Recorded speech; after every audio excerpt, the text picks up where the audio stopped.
Hi, this is Ranjit. I'm head of sales capability and co-author of the book Winning It Together. जैसे आपको पता है, the Ranjit Kumar show में हम ऐसे गेस्ट को इनवाइट करते हैं जिन्होंने बहुत ज़बरदस्त किस्म का काम किया होता है अपनी फील्ड में। लेकिन आज हमने एक ऐसी फील्ड से मुंसलिक शख्स को दावत दी है जिन्होंने बड़ा ज़बरदस्त काम किया है हेल्थ सेफ्टी इन एनवायरनमेंट के हवाले से, और ये एक ऑर्गेनाइजेशन रन करते हैं जिनका नाम है एरन HR एंड ट्रेनिंग्स। इनका नाम है Robin Batras, and Robin Batras is one of the most popular name in the field of SHE safety health and environment. आज हम इनसे बात करेंगे ये जो सेफ्टी हेल्थ एनवायरनमेंट है ये क्यों ज़रूरी है, और जो जितने एक्सीडेंट्स होते हैं उनकी वजूहत क्या हैं, और इन एक्सीडेंट से बचा भी तो जा सकता है। लेकिन जब हम टीवी पे देखते हैं तो बहुत सारे ऐसे इवेंट्स होते हैं, वो कहते हैं ये वो बहुत माइनर सी चीज़ थी जिसकी वजह से आग लग गई, ये माइनर सी चीज़ थी जिसकी वजह से ये इवेंट हुआ। वो माइनर चीज़ें कितनी मेजर होती है आज हम इनसे सीखेंगे। ऑन द अदर हैंड ये बहुत सारी ज़बरदस्त और पावरफुल ट्रेनिंग्स भी कराते हैं। जब आपको लगे कि आपको लगता है कि आपकी लाइफ में कोई वैल्यू ऐड कर सकते हैं तो आप इनसे रब्ता भी कर सकते हैं। सो रॉबिन साहब, सबसे पहले welcome to the Ranjit Kumar show. I am really honoured to have you on my show and I am really thankful to the Lawrence Anthony sir. He was my ex boss, उन्होंने बहुत स्ट्रांगली रिकमेंड किया था कि आप हमारे show में आएँ। I am really thankful to you कि आप हमारी दावत को एक्सेप्ट किया और आज आप हमारे साथ हैं। तो हम चाहेंगे सबसे पहले जो SHE की फील्ड है ये बहुत ही ड्राई फील्ड समझी जाती है, थोड़ा सा एक्सीडेंट्स और जिसको कहते हैं सिचुएशनल हैंडलिंग इसमें सबसे ज़्यादा है। कैसे आना हुआ इस फील्ड की तरफ, और आपने कैसे प्लान किया? प्लान करके भी आए थे या एक्सीडेंटली इसी फील्ड के अंदर आ गए? You can say that I came directly, accidentally started my career with Shell Pakistan. Job data entry की थी, एक चांस मिला था फील्ड में जाने का, बट वहाँ एक इंटरेस्ट डेवलप हुआ, और इस इंटरेस्ट के पीछे एक चीज़ है कि जब आप ट्रेनिंग्स की बात करते हैं तो टॉप मैनेजमेंट, मिडिल मैनेजमेंट को तो कंपनीज इन्वेस्ट करती हैं, लेकिन वो जो सपोर्ट स्टाफ है, ड्राइवर्स हो गए आपका गार्ड्स हो गए, आपके प्यून्स हो गए, उसके ऊपर जब इन्वेस्टमेंट की है उनकी कॉम्प्रिहेंसिव ट्रेनिंग की बात आती है। ये वो लोग हैं जिनकी वजह से, अगर गार्ड्स की बात करूं तो एक सिक्योरिटी कंपनी चलती गार्ड्स, बिल्कुल सही। Owner is actually earning through those guards.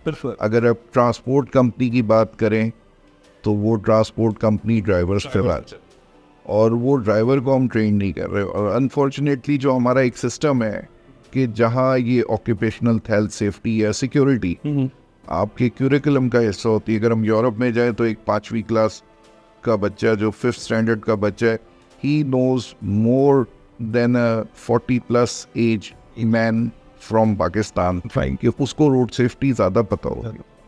सो इसका मतलब ये है कि यानी कि ये सिर्फ और सिर्फ एक ऐसा कोर्स नहीं है कि बस एक शख्स को आना चाहिए, बल्कि ये बेसिक जिम्मेदारी है हर उस शख्स की जो किसी भी इदारे के अंदर, के घर में, या जो 4 दीवारी के अंदर रहता हो, उसको ये 100% नॉलेज होनी चाहिए। तो आज अब इस पॉडकास्ट के थ्रू हम ये बेसिक नॉलेज आपके थ्रू लोगों को देंगे ताकि वो सीख सकें। तो पहला मॉड्यूल आपके साथ डिस्कस होगा जी, fire safety in local shopping malls and general public areas. तो पहला हम क्वेश्चन करते हैं, then we talk about in detail what are some common fire hazards that people should be aware of when visiting the shopping malls. देखिए, अगर हम general shopping malls की बात करें तो मेरा एक टीवी शो था अमजद चौधरी के साथ, जब ये कोऑपरेटिव मार्केट में आग लगी थी। तो कोऑपरेटिव मार्केट बहुत बड़ी है, पूरा कराची, उधर अगर कपड़ा लेना है आपको तो पूरा कराची जाता। बिल्कुल सही। 700 दुकानें 700 दुकानें जली थी। तो अगर आप एक दुकान पे एक सेल्समैन भी लगाते हैं तो 700 लोग तो एक साथ ही बेरोजगार हुए।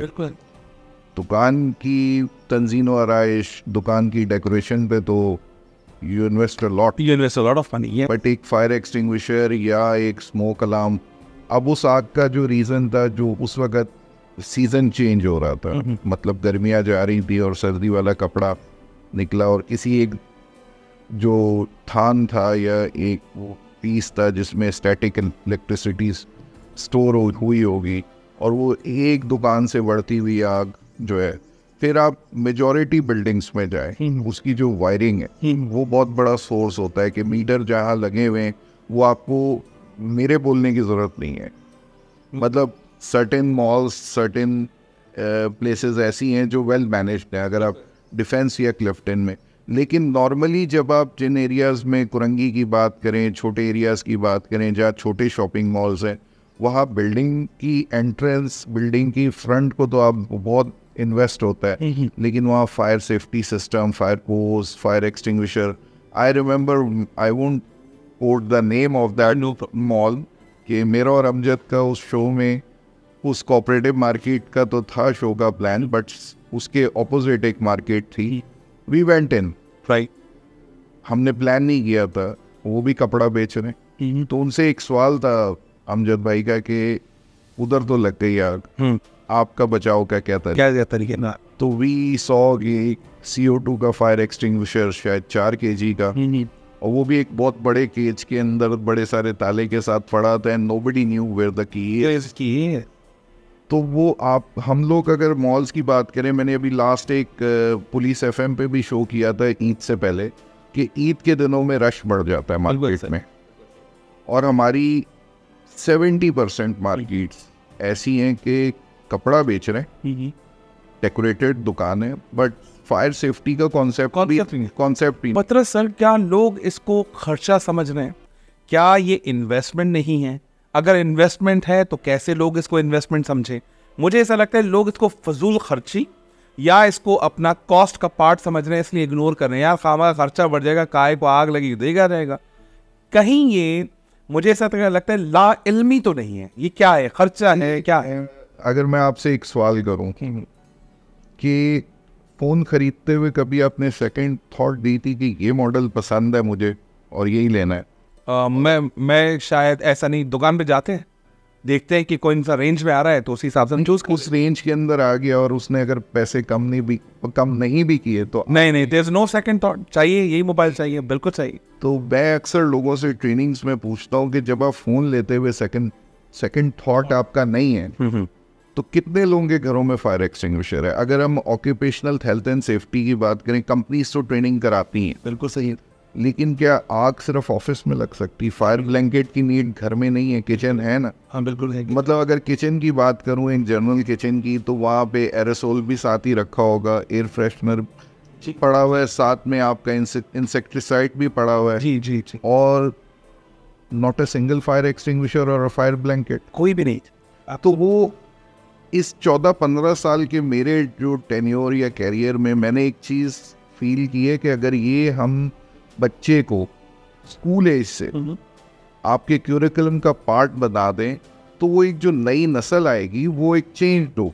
अगर हेलमेट की बात करें बाइक पे, तो हेलमेट जो लोग पहनते भी हैं बाइक में, तो वो सिर्फ चलान से बचने के लिए, और सीट बेल्ट भी लोग चलान से बचने के लिए। हाँ, मतलब कई गाड़ियां ऐसे जो पुराने मॉडल हैं उनमें सीट बेल्ट नहीं है, उन्होंने लोगों ने टांगों में दबाया होता है। हाँ, तो वो जो एक प्रायोरिटी देनी चाहिए सेफ्टी को, वो हमारी लाइफ में कहीं नहीं है। हमारे लाइफ में क्या है प्रायोरिटी?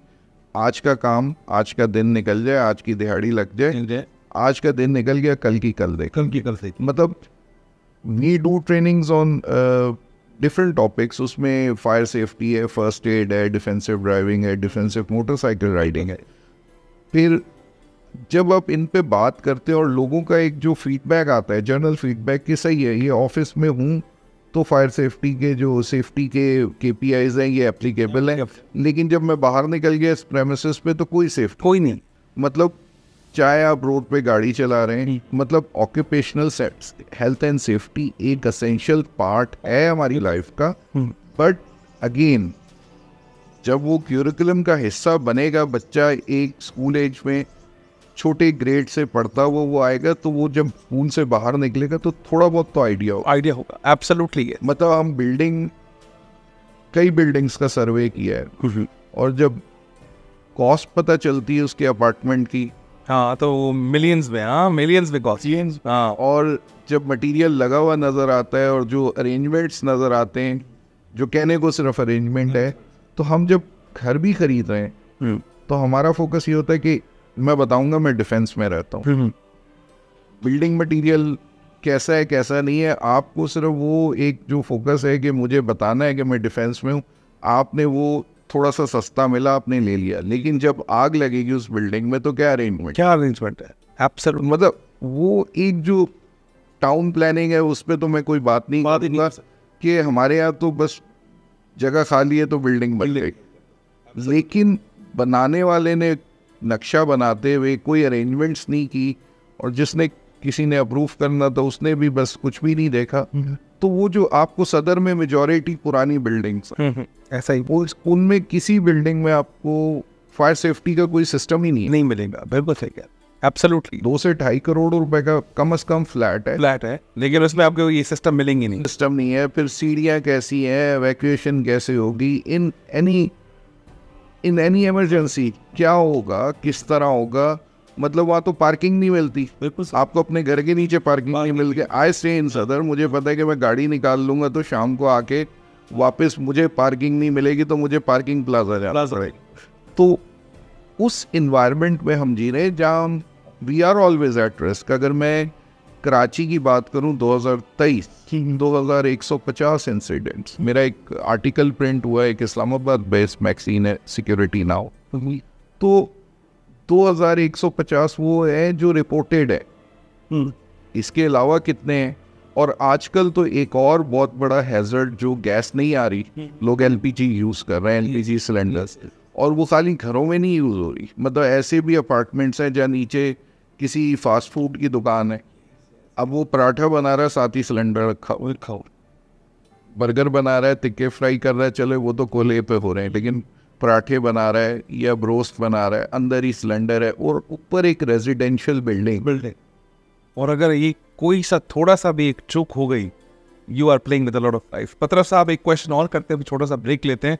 आपकी बातें सुनने में मुझे ऐसा लग रहा है कि ये तो मैं समझता हूँ कि डेली ट्रेनिंग का पार्ट होना चाहिए, rather than just one curriculum, right? Never ending story. So second question है हमारा आपसे, can you explain the importance of knowing the location of fire exist in the public areas? लोगों को normally, अगर मैं कुछ मैनेज्ड मॉल जो defence या क्लिफ्टन में, तो वहाँ पे तो एग्जिट्स हैं, लेकिन अगर मैं थोड़ा सा बाहर आ जाऊँ उस विसिनिटी से, तो बहुत बड़े बड़े मॉल्स हैं जहाँ सिर्फ लोग शॉपिंग के लिए आते हैं, उन्हें दुकान याद होती है कि वो जिससे मैंने लास्ट टाइम लिया था कपड़ा, बट फायर एग्जिट कहीं मेंशन ही नहीं है, तो उसको क्या पता होगा। और एक जो जर्नल, देखिए हमारे यहाँ पढ़ी लिखी आवाम है और जो कम पढ़ी लिखी है वो बहुत ज़्यादा है, और मुझे लगता है कि जो पढ़ी लिखी है उसको भी कुछ नहीं पता, और नहीं वो जानना चाहता है, उनमें से हम भी हैं ना। देखिए कई दफ़ा जब मेरे से कोई कंपनी बात करती ट्रेनिंग की कि आपने अपनी KPI पूरी करनी थी, साल का बजट खपाना था, आपने मुझसे ट्रेनिंग करा ली, but in a day 8 hours I can't bring a change. Right, बिल्कुल सही। और आप ये जो चेंज है वो ला भी नहीं सकते जब तक मतलब वो सीरियसनेस नहीं होगी। हम कई चीज़ें मैं ऐसी कर रहा हूँ कि जिसमें मुझे पैसा नहीं चाहिए, अवेयरनेस मैसेजेस हैं, फिर एक WhatsApp channel safety and security का बनाया हुआ है, जो लोग फॉलो करते हैं उसको मिल रही है वो एडवाइस कि आपको ये कंटिन्यूस अवेयरनेस, इसे हमें अपना पार्ट कंसिडर करना पड़ेगा और प्रायोरिटी देनी पड़ेगी। अदरवाइज तो जैसे चल रहा था, जैसे है वैसे ही रहेगा। So thank you very much for all the answers, very detail answers. छोटा सा एक ब्रेक लेते हैं, मजीद मिलते हैं और आपसे मज़े के सवालात करते हैं। ये सवाल मज़े के तो नहीं है, मुझे ऐसा लगता है कि दीज आर द क्वेश्चन जो बहुत जल्द पहले पूछ जाने चाहिए थे, और इसको अपने करिकुलम का नहीं बल्कि अपनी रोज़ाना लाइफ रूटीन का पार्ट बना देना चाहिए। मिलते हैं छोटे से ब्रेक के बाद और मज़ीद सवाल करते हैं आपको हेल्थ एंड सेफ्टी के हवाले से। Thank you very much, God bless you.